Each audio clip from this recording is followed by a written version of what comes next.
Ce que j'aurais aimé savoir avant 25 ans. Achète de l'or. Forcément, dès que tu as un petit peu d'argent, c'est un moment où tu veux un peu te venger sur la vie et vouloir profiter, flamber, etc. Non seulement ton argent est sécurisé, mais en plus de ça, il va prendre de la valeur. Et tu vas voir que quand tu auras atteint, je sais pas, 22, 23, 25 ans, 30 ans, tu seras tellement contente et tu me remercieras, vraiment. N'oublie pas que tu es jeune, on se rend pas compte, vraiment, moi là j'ai 25 ans, je trouve que je suis encore un bébé, c'est le moment de se tromper, c'est le moment de tomber, c'est le moment d'échouer. Moi je me souviens, hein, je me disais, oh là, si je rate mon bac, ça y est, c'est la fin du monde, je rate mon brevet, c'est la fin du monde. Moi par exemple, aujourd'hui j'ai 25 ans et je trouve que je suis vraiment un bébé et que c'est encore le moment de tester beaucoup de choses.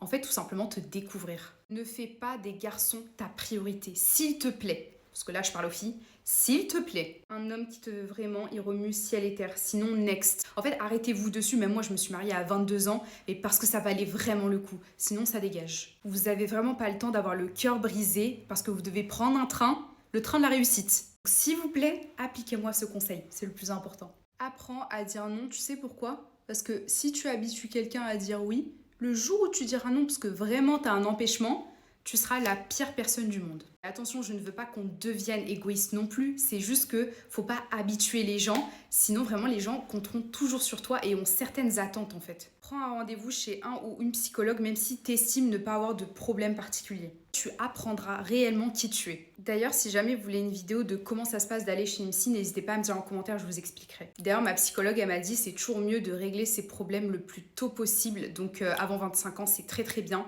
C'est super triste, mais en grandissant, tu perdras une grande partie de tes amis parce que vous prenez des voies complètement différentes, il y a des frustrations qui sortent, de la comparaison, enfin voilà, les gens changent tout simplement. Par contre, ceux qui restent, ce seront vraiment les vrais. Et investissez sur ces relations parce que vraiment, sachez que c'est de l'or pour votre vie. Plus je grandis et plus je me rends compte de l'importance d'avoir des amis. Faites tout pour les conserver. Faites-moi confiance parce qu'en grandissant, vous allez sortir un petit peu du milieu scolaire, vous allez vous retrouver seul. Et en parlant de relations sociales, sachez que j'ai appris à me taire. Je suis en train de débattre avec quelqu'un, il est à fond, il veut absolument avoir raison, je le laisse avoir raison, je m'en fiche. Moi je t'expose mes idées, tu veux pas l'entendre, je m'en fous. Ça sert à rien de convaincre les gens. Ou parfois il y a des situations où je vais pas du tout donner mon avis. Voilà, je suis en retrait alors que moi je suis une personne qui s'impose, qui aime bien donner ses idées. Maintenant je me tais. En plus c'est tout bête mais tu verras que moins tu parles et plus t'as de charisme. Les gens ils t'écoutent dès lors où tu parles. Parce que ta parole est beaucoup plus rare. Et la dernière chose, apprends à te nourrir correctement. Vraiment, c'est hyper important parce que ton assiette, ça a de l'influence même sur ton sommeil, sur ton humeur, sur ton énergie. Ça peut avoir de l'influence évidemment sur ton poids, sur ton bien-être mental. Enfin, ça joue énormément. Bisous!